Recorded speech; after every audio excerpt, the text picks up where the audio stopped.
Hello everybody, Brad Johnson here. Welcome to another episode of the Adronis Archive. In this episode, Adronis is going to come through and talk about the collective divide. What is taking place upon your planet right now is that of a physical splitting. Now again, there have been many in your understanding of past that has explained that here and now is a splitting of worlds. It is the idea that those who are still very much obsessed with this system, attached to this system, who again still desire greed, who still require the aspect of heavy materialism to try and fill an empty void, who again feel like they wish to manipulate, those particular people are therefore being segregated into their own reality. And of course, there is another side. Those who are working with themselves, starting to empower themselves, working themselves into the idea of understanding how to be compassionate towards who they are, towards others as well, following compassion, following love, following forgiveness, and working towards communities, and helping themselves to grow and expand and evolve in harmonious ways. They are therefore going another path. And so it's like looking at this chasm that's becoming wider and wider as each day passes. And that you have all reached an extreme here. And that this extreme is going to include different forms of groups that are patterned into these, shall we say, two sides that oppose the aspect of the chasm. And so as this chasm continues to widen, the intensity behind the groups on both sides will continue to increase. So, in other words, those that are still very obsessed with money, or again feel like they are swimming in fear, will only continue to create that aspect of obsessive materialism, obsessive financial need, obsessive ideas of fearful struggles, of apprehension, and they will continue to see themselves sinking deeper and deeper into the pit because they're putting all of this excess weight upon themselves, and it's sinking the ground that they stand on, and it's sliding them into a pit. And once you go inside that pit, you can't get out. Not until you feel that you are actually able to become lighter than air and actually floating yourself up. But again, this particular form of pit is getting more and more deeper to the point to where you feel there is no way that that person or those groups of people can ever climb out of that pit. It is all about being able to leave that pit before it sinks any deeper, to being able to do a short climb, to which some may be able to do.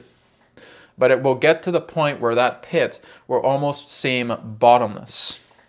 And that the idea of when that person is remaining inside that pit, and they feel like they are struggling, they are suffering, they are going through such a fight or flight response, that they feel in that sense that they are completely contained in this reality. Because that's, again, how they see themselves. It's not that anybody is punishing them outside of themselves, because there is no one else outside. They are going through these extremes.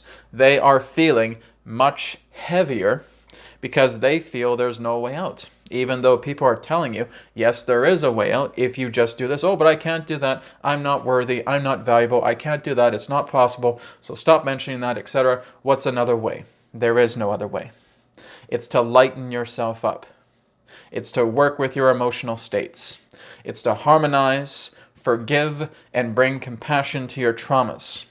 And being able to let go of all of this excessive weight that you feel you need because it screams identity.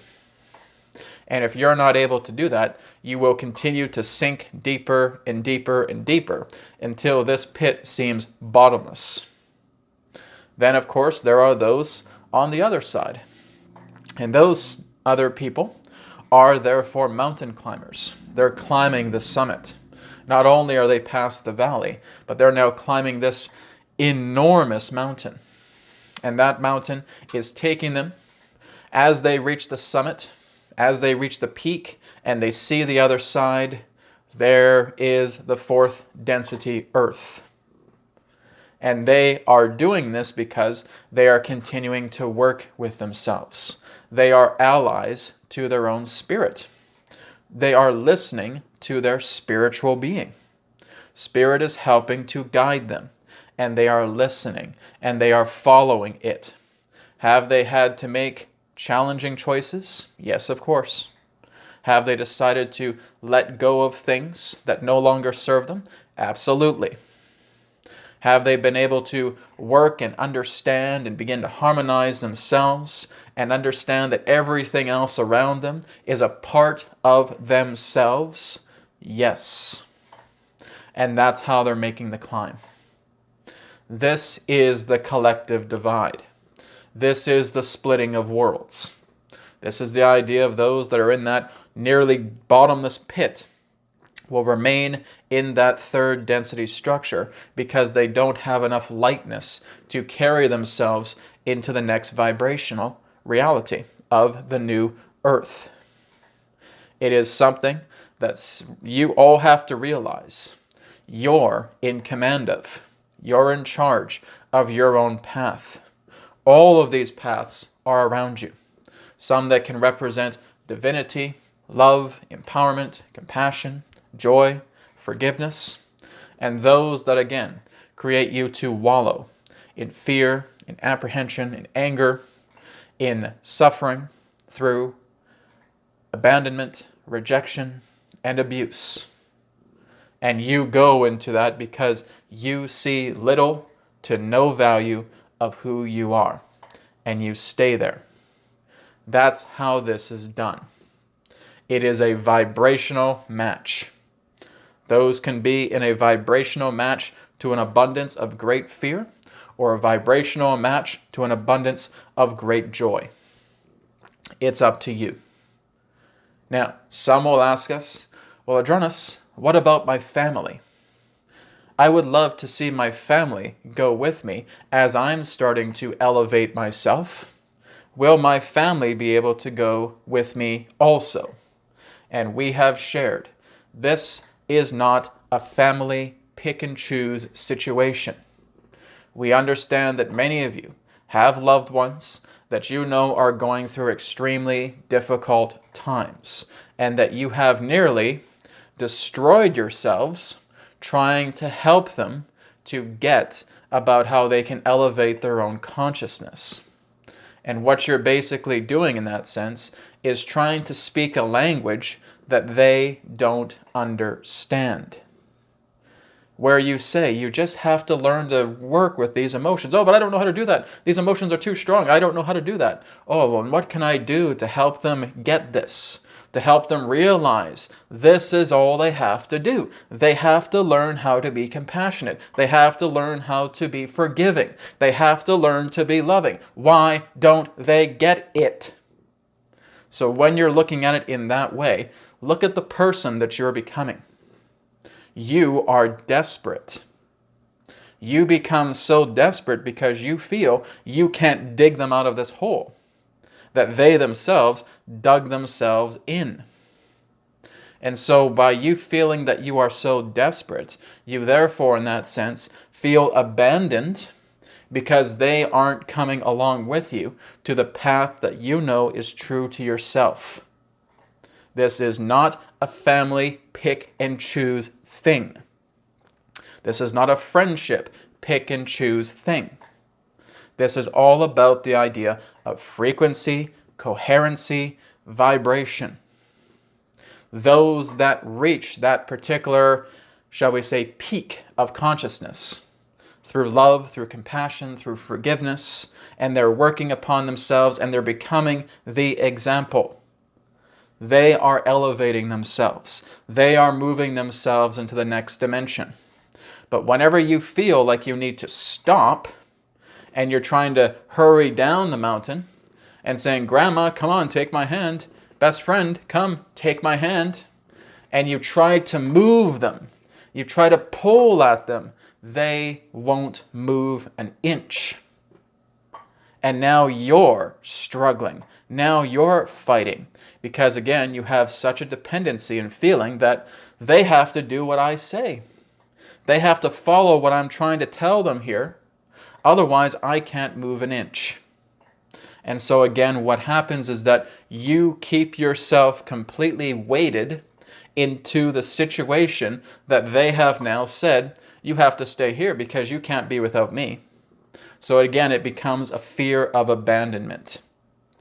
That you can't leave without your loved ones. You can't leave without your friends. And in that way, you are not respecting the path that they have chosen. Stop trying to force all of this down their throat when all they're going to do is spit it back up. You have to understand that when you truly love someone, you love them in all forms that they take. It is not the idea of saying that they're just this physical body, they're just this personality, they're my mom or they're my dad, they're my brother, they're my sister, they're my son, they're my daughter, they're my grandchildren, they're my best friend, and that's all there is to them. No. You have to understand that when you truly love a person, you accept all facets of how they express themselves, and that there will always be some type that represents their energy that will be with you.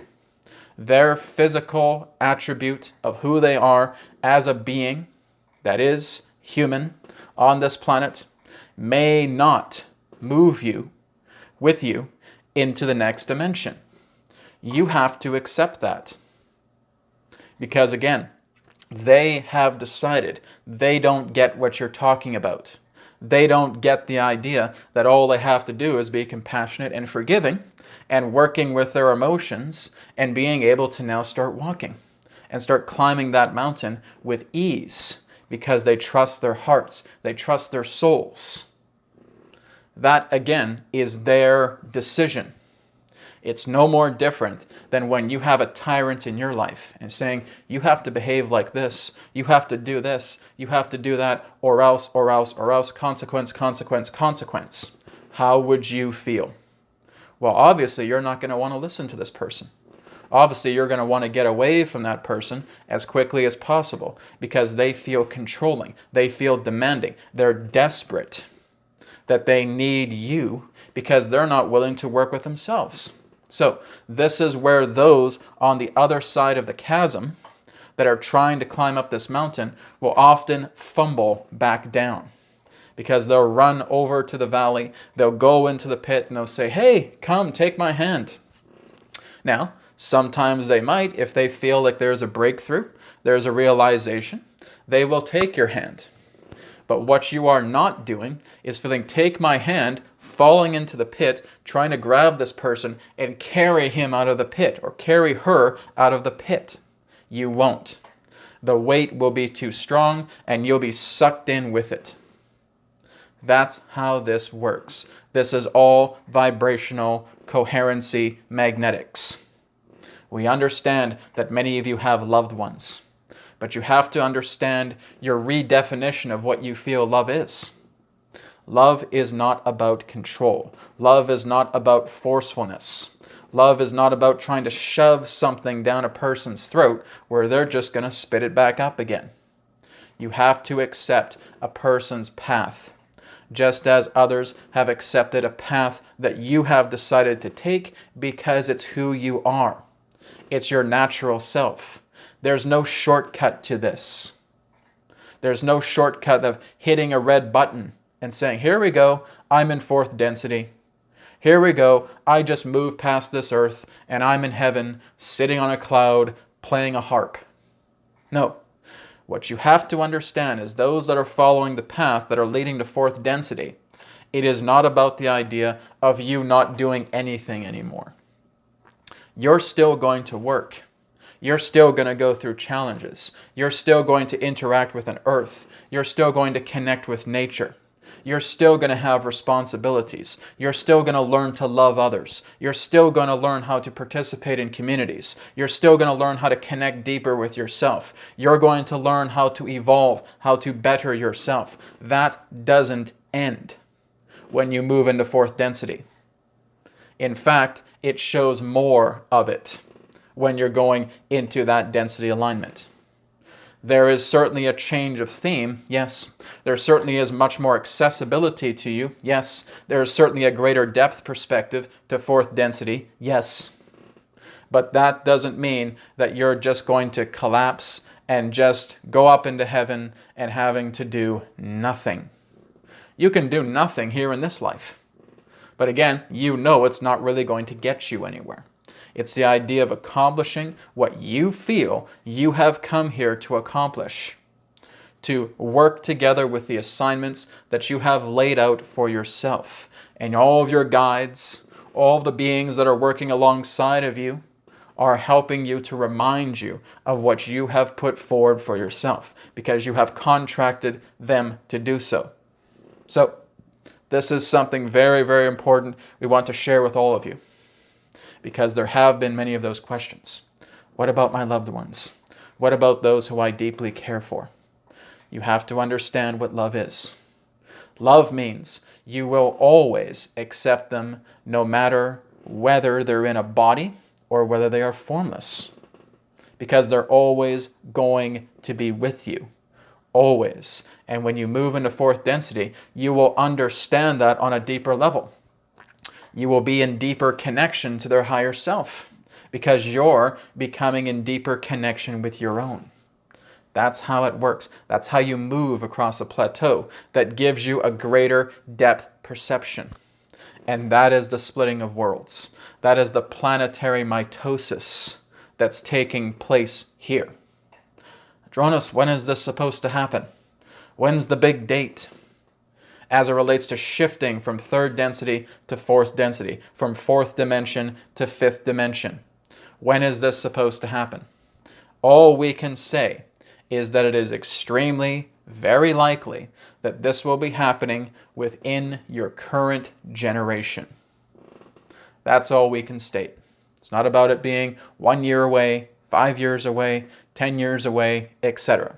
All we can state is that it may very well, most likely, be happening within your current generation. All right? That's what we can share as it relates to this. This is the collective divide. You are therefore seeing that collective divide that represents these two worlds.